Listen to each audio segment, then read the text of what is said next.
Research हमारे life में क्यों ज़रूरी है। तो हेलो बच्चों, आप सबका स्वागत है मेरे YouTube channel pro student enlighten में, जहाँ आपको यूजीसी नेट से रिलेटेड हर रोज़ नए नए कंटेंट देखने को मिलता है। तो मेरे चैनल में आपको प्लेलिस्ट मिल जाएगा, उसमें आप जाके देख सकते हैं। कम्युनिकेशन फिलोसॉफी और psychology guidance and counselling complete हो चुका है। अगर आप लोग देखना चाहते हैं तो आप लोग जाके देख सकते हैं, प्रेफर कर सकते हैं, अपने दोस्तों को शेयर कर सकते हैं। तो अभी जो हमारा नया टॉपिक चल रहा है, नया जो हम यूनिट कर रहे हैं वो है रिसर्च। तो आज हम लोग करेंगे types of non probability research. ये रिसर्च का मतलब सैम्पलिंग का एक बहुत ही अच्छा टॉपिक है, types of non probability sampling और एक प्रोबेबिलिटी सैम्पलिंग। ठीक है, तो आज हम देखेंगे नॉन प्रोबेबिलिटी सैम्पलिंग क्या होता है, उसके बाद देखेंगे हम प्रोबेबिलिटी सैम्पलिंग क्या होता है। नॉन प्रोबेबिलिटी सैम्पलिंग के फर्स्ट टाइप होता है, पहले भी मैं बता चुका आप लोगों को। प्रोबेबिलिटी सैम्पलिंग और नॉन प्रोबेबिलिटी सैम्पलिंग क्या होता है, दोनों के बारे में अगर आपने नहीं देखा वो वीडियो तो मैं आई बटन पे दे दूंगा, आप लोग उसको देख लीजिएगा। ठीक है, प्रोबेबिलिटी सैम्पलिंग और नॉन प्रोबेबिलिटी सैम्पलिंग क्या होता है। तो आज हम उसके टाइप पढ़ेंगे। नॉन प्रोबेबिलिटी सैम्पलिंग के फर्स्ट टाइप है convenience sampling. The researcher select participant who are easiest to reach. मतलब क्या होता है, इसमें जो रिसर्चर होता है वो अपने ईज के हिसाब से, ईजीएस्ट, जैसे कि मुझे बच्चों पे एक्सपेरिमेंट करना है, मेरे घर के आसपास जितने भी बच्चे मिलेंगे मैं उन पे एक्सपेरिमेंट करूंगा। क्यों मैं जाके पंजाब में, क्यों मैं जाके दिल्ली में बच्चों पे एक्सपेरिमेंट करूँ, बहुत दूर हो जाएगा, बहुत खर्चा हो जाएगा। ये होता है कन्वीनियंस सैम्पलिंग, कि अपने पास में जो मिल रहा है। जैसे कि ये psychology student survey people at A near by coffee shop because it is convenient for them. एक साइकोलॉजी स्टूडेंट कॉफ़ी मतलब लोगों को सर्वे करना चाहता है, तो आसपास के कॉफ़ी शॉप में जाके बैठ गया और सर्वे कर लिया। तो इसमें कन्वीनियंस के हिसाब से होता ही है सैम्पलिंग। क्लियर हो गया। नेक्स्ट है हमारा परपोजिव जजमेंटल सैम्पलिंग। परपोजिव सैम्पलिंग क्या होता है, the researcher deliberately selects individuals who are believed to be the most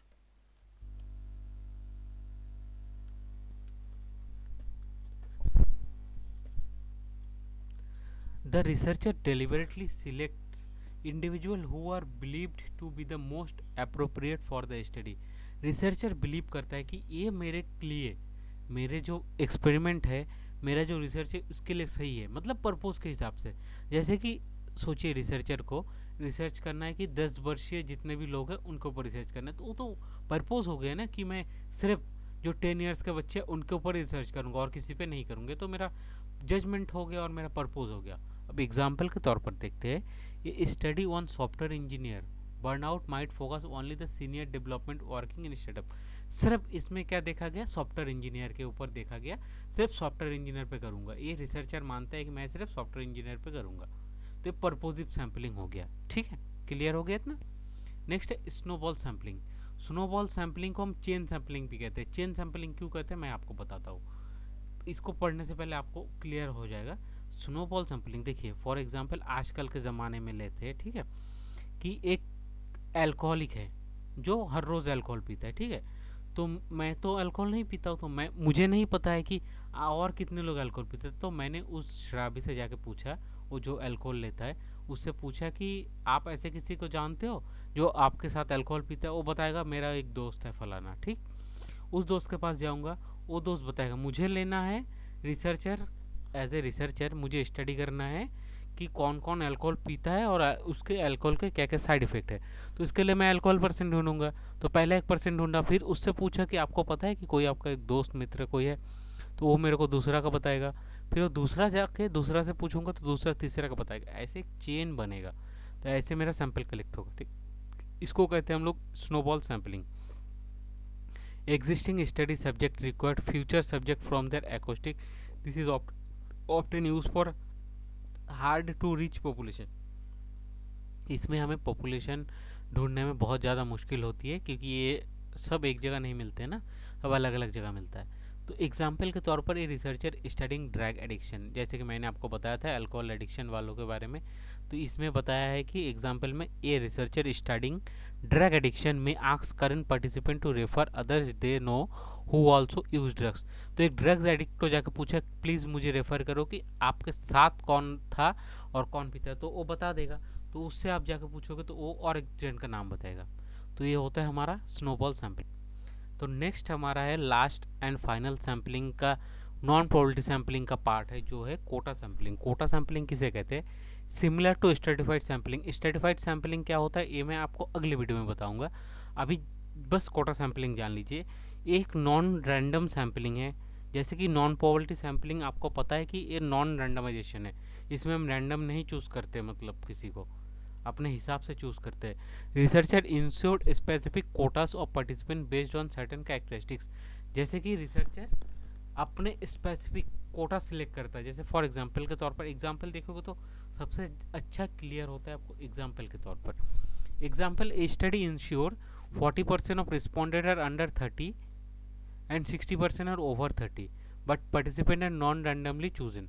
देखो, एक रिसर्चर को लेना है 40% क्या लेना है, 30 के अंदर वाले लेना है, और 60% लेना है ओवर 30, ठीक है। तो अब इसमें देखिए मेल फीमेल भी होगा कैटेगरी, तो रिसर्चर क्या करेगा, 40% में से 30% ही वो क्या कर लेगा, फीमेल ले लेगा जिसको जानता है, नहीं तो मेन ले लेगा जिसको जानता है, 10% ले लेगा वो मेन को या फीमेल को ले लेगा। तो इसी हिसाब से कि मतलब वो अपने कन्वीनियंस के हिसाब से उसको लेना है 100 बच्चे, ठीक है, लड़का लड़की मिला के, उसने 80 लड़के ले लिए, क्या ही फर्क पड़ता है। तो यही होता है नॉन रैंडमाइजेशन, जिसको जानता है उसको ले लिया, तो नॉन रैंडमाइजेशन होता है ये, ठीक है। इसीलिए इसको कोटा सैम्पलिंग को जो स्ट्रैटिफाइड सैम्पलिंग है हमारा प्रोबेबिलिटी सैम्पलिंग में आएगा, वो मैं अगले वीडियो में आपको बताऊंगा। प्रोबेबिलिटी सैम्पलिंग में स्ट्रैटिफाइड सैम्पलिंग जो होता है तो उसका इक्वल है। अगर एग्जाम में पूछा गया कोटा सैम्पलिंग किसके इक्वल है, तो आप लोग बताएंगे स्ट्रैटिफाइड सैम्पलिंग के इक्वल है ये, ठीक है। सिर्फ स्ट्रैटिफाइड सैम्पलिंग में क्या होता है, उसमें रैंडम सिलेक्शन होता है और इसमें नॉन रैंडम सिलेक्शन होता है। दोनों में ही ऐसे क्राइटेरिया बनाया जाता है, कोटास बनाया जाता है, क्राइटेरिया बनाया जाता है सर्टेन स्पेसिफिक कैरेक्टर के माध्यम से। क्लियर हो गया इतना? तो बच्चों आज हमने जो पढ़ा नॉन प्रोबेबिलिटी सैम्पलिंग के 4 पार्ट पढ़े। आप लोगों को वीडियो पसंद आ रहा है तो लाइक से सब्सक्राइब करना ना भूलें, और अगर आप प्रीवियस 5 ईयर क्वेश्चंस देखना चाहते हैं, उसको प्रैक्टिस करना चाहते हैं और एग्ज़ाम में और भी ज़्यादा एक्सेल करना चाहते हैं, तो मेरे इस चैनल को फॉलो कर लीजिएगा, लाइक से सब्सक्राइब कर लीजिएगा, और मैं वो जो प्रीवियस 5 ईयर के क्वेश्चन है वो मैं आई बटन पर दे दूँगा, तो आप लोग उसको देख लीजिएगा। जब वीडियो देखेंगे तो आपको राइट कॉर्नर पे एक आई बटन मिल जाएगा, तो उसमें प्रेस करिएगा तो आपको वीडियो भी दिख जाएगा। और वीडियो देखने के लिए आप सबका बहुत बहुत धन्यवाद।